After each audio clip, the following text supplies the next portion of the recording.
Hello welcome to Pep Learning. CUT UG 2024 അപേക്ഷിക്കാൻ എന്തെല്ലാം രേഖകളാണ് ആവശ്യമായിട്ടുള്ളത്? നമുക്കെല്ലാവർക്കും അറിയാം, സെൻട്രൽ യൂണിവേഴ്സിറ്റികളിലേക്ക് പ്ലസ് ടുവിന് ശേഷം ഡിഗ്രി കോഴ്സുകൾക്കോ ഇൻ്റഗ്രേറ്റഡ് കോഴ്സുകൾക്കോ പ്രവേശനം നേടാൻ ആഗ്രഹിക്കുന്നുണ്ടെങ്കിൽ CUT UG എക്സാമിനേഷനാണ് എഴുതേണ്ടത്. 2024 CUT എക്സാമിനേഷൻ മെയ് 15 മുതൽ നടക്കാൻ വേണ്ടി പോവാണ്. സ്വാഭാവികമായിട്ടും അപേക്ഷ സമർപ്പണം ആരംഭിച്ചിട്ടുണ്ട്. അപേക്ഷ സമർപ്പിക്കുമ്പോൾ സ്വാഭാവികമായിട്ടും നിങ്ങൾക്കുണ്ടാകുന്ന സംശയം, കുറേ സർട്ടിഫിക്കറ്റ് ഒക്കെ ആവശ്യം ഉണ്ടാവുമല്ലോ, എല്ലാം അപ്ലോഡ് ചെയ്യണോ എന്നുള്ളതാണ്. നിങ്ങളെ സംബന്ധിച്ചിടത്തോളം നിങ്ങൾക്ക് സർട്ടിഫിക്കറ്റുകളൊന്നും ആവശ്യമില്ല. നിങ്ങൾക്ക് ആകെ ആവശ്യമായിട്ട് വരുന്ന രണ്ട് സംഗതികളാണ്. ഒന്ന് നിങ്ങളുടെ ഫോട്ടോ ആണ്. Photo should be either in color or black and white with 80% face without mask എന്നുള്ള സംഗതിയാണ്. വിസിബിൾ, ചെവി കാണുന്ന 80% ഫോട്ടോ വേണം. പിന്നെ നിങ്ങളുടെ ഫോട്ടോഗ്രാഫാണ് വേണ്ടി വരിക. പിന്നെ നിങ്ങൾ എന്തെങ്കിലും PWD പോലെയുള്ള ബെഞ്ച്മാർക്ക് ഡിസബിലിറ്റി നിങ്ങൾക്കുള്ള ആളുകളാണെങ്കിൽ അവർ അതിൻ്റെ സർട്ടിഫിക്കറ്റ് നിങ്ങൾ ഹാജരാക്കേണ്ടതായിട്ട് വരും എന്നതാണ് പ്രധാനമായിട്ടും. മറ്റ് ഡോക്യുമെന്റ്സ് ഒന്നും നിങ്ങളുടെ നോ അതർ ഡോക്യുമെന്റ്സ് നിങ്ങൾ ആവശ്യമായിട്ട് വരുന്നില്ല. അത് പ്രത്യേകം ശ്രദ്ധിക്കേണ്ടതാണ്.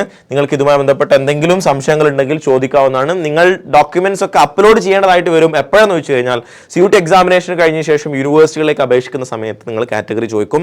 OBC ആണെങ്കിൽ OBCയുടെ certificate, non criminal certificate, EWS ആണെങ്കിൽ EWSന്റെ സർട്ടിഫിക്കറ്റ്, SC/ST ആണെങ്കിൽ അതിന്റെ സർട്ടിഫിക്കറ്റ്, മറ്റ് ഇൻകം സർട്ടിഫിക്കറ്റ്, ഡോക്യുമെന്റ്സ് ഒക്കെ ആവശ്യമായിട്ട് വരും. പക്ഷേ ഇപ്പോൾ നിങ്ങൾ CUT UG അപേക്ഷ സമർപ്പിക്കുന്ന സമയത്ത് ഇതിൻ്റെ ഒന്നും ആവശ്യമില്ല. ഫോട്ടോവും സിഗ്നേച്ചറും മാത്രം മതി. പിന്നെ നിങ്ങൾക്ക് ആവശ്യമായിട്ട് വരുന്ന സംഗതി എന്താണെന്ന് വെച്ച് കഴിഞ്ഞാൽ വാലിഡ് മൊബൈൽ നമ്പർ നിങ്ങൾക്ക് ആവശ്യമായിട്ട് വരും. വാലിഡ് ഇമെയിൽ ID നിങ്ങൾക്ക് ആവശ്യമായിട്ട് വരും. അതുപോലെ തന്നെ എന്തെങ്കിലും ഒരു ഡോക്യുമെന്റ്, മീൻസ് ID കാർഡ് നിങ്ങൾക്ക് ആവശ്യമായിട്ട് വരും. ആധാർ കാർഡോ അല്ലെങ്കിൽ ഈ പറഞ്ഞ പോലെ പാൻ കാർഡോ അല്ലെങ്കിൽ പാസ്പോർട്ടോ അല്ലെങ്കിൽ നിങ്ങളുടെ അക്കാഡമിക് ബാങ്ക് ക്രെഡിറ്റ് നമ്പറോ അല്ലെങ്കിൽ അത്തരം ഡീറ്റെയിൽസ്, ഡിജിറ്റ് ലോക്കർ നമ്പറോ അങ്ങനെയൊക്കെയുള്ള ഡീറ്റെയിൽസ് ഒക്കെയാണ് സ്വാഭാവികമായിട്ടും ആവശ്യമായിട്ട് വരിക.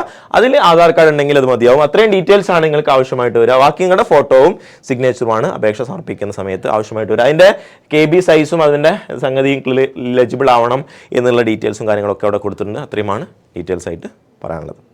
So wish you all the best. Thank you.